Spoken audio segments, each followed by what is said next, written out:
So I got these tomatoes from the grocery. They're called snacking tomatoes, but it doesn't tell you like the specific variety. So I had to come in here and correct myself because I was wrong. I thought that Yum was the name of the company. It's the name of the tomatoes. So I went to their site and they say here, awakening all your senses, Yum cocktail tomatoes are an exciting new addition to Winsett's line of produce. The color of black pearl with the savory umami taste. High in vitamin C, protecting against free radicals, low calorie, sodium free, fat and cholesterol free. Says to store them in a cool, dry place. Don't put them in the direct sunlight, and don't put them in the refrigerator. Oh, they were really good, and they're gorgeous too. They're a nice size, and I'm gonna save the seeds for these. Let me show you how. All right, friends, so there is one rub that I need to mention. That is that this tomato is not an heirloom. From the research that I did, it's only been around for about 10, 11 years now, which means it's not an heirloom. An heirloom has to have been around for at least 50 years.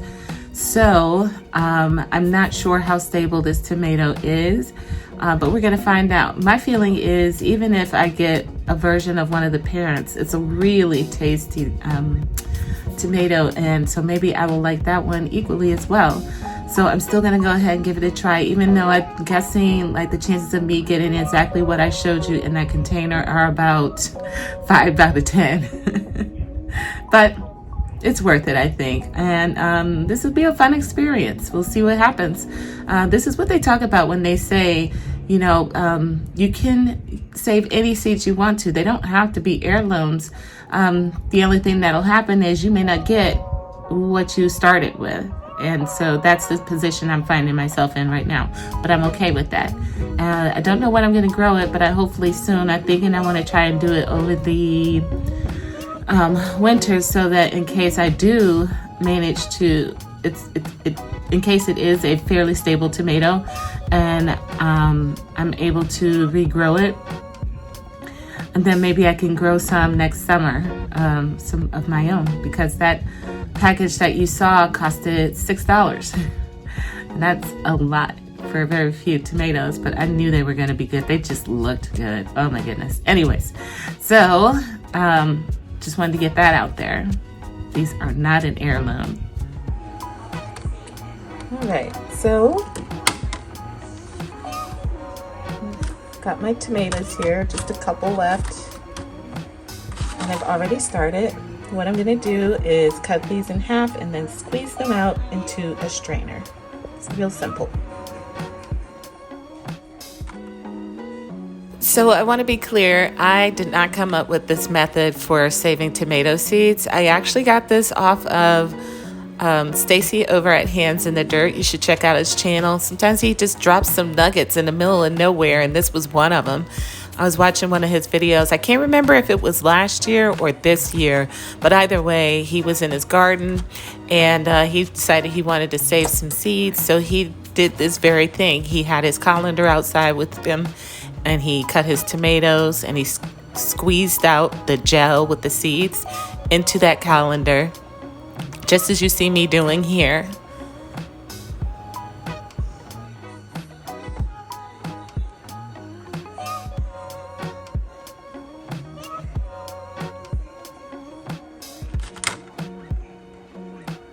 In the past, I have had the worst luck trying to do fermented tomatoes.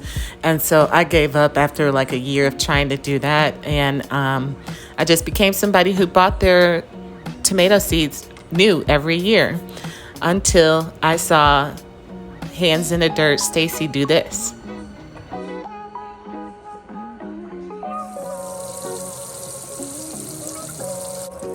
This is just regular old tap water. It's not hot, it's not cold, it's somewhere in between. And I'm swishing around the seeds in the bottom to help clear some of that gel off of them. That's what we're trying to do. We're trying to get them clean.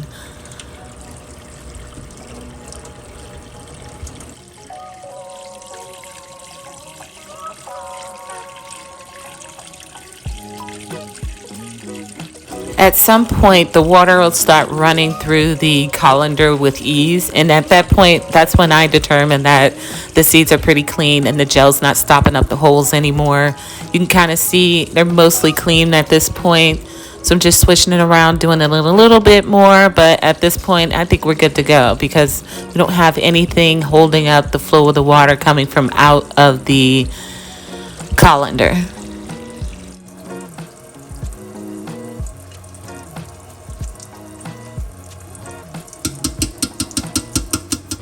All right, so here's my seeds.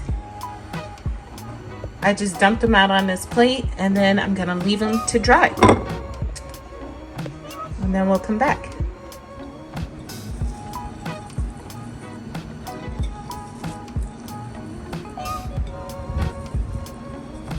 And there we go.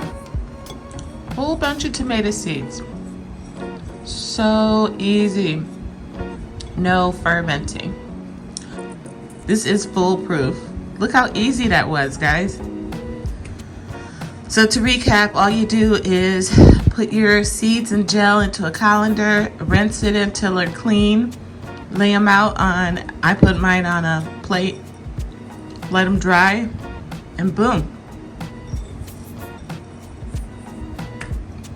I got all the tomato seeds I could ever want. Yay! Thank you, Stacy.